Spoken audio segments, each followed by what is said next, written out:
గోపికలు అలా నియమాలు పెట్టుకుని కాత్యాయని వ్రతం చేయడం ద్వారా వచ్చే ఫలితం గురించి ఏం మాట్లాడుకుంటున్నారో మూడవ పాశురంలో ఆండాళ్ మనకు తెలియజేస్తున్నారు.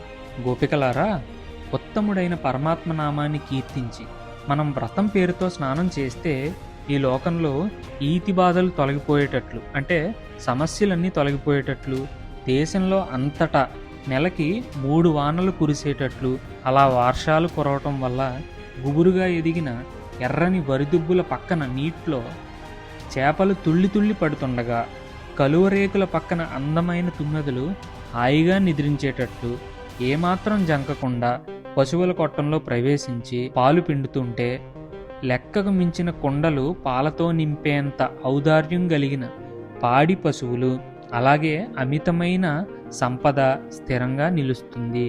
ఇలాంటి ఫలితాలని మనం చేయబోయే అద్వితీయమైన కాత్యాయని వ్రతం ఇస్తుంది అని మాట్లాడుకుంటున్నారట.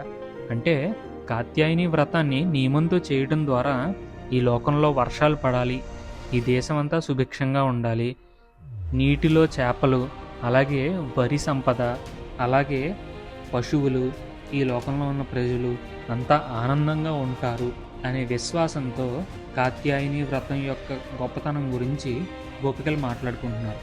కేవలం కృష్ణ పరమాత్మని భర్తగా పొందాలి అనే స్వార్థం మాత్రమే కాదు వాళ్ళది, ఈ లోకమంతా బాగోవాలి అనే ఆ గోపికల యొక్క విశాలమైన దృక్పథం, అలాగే వ్రతం పట్ల వాళ్ళకున్న విశ్వాసాన్ని ఈ పాశురంలో మనం గమనించవచ్చు.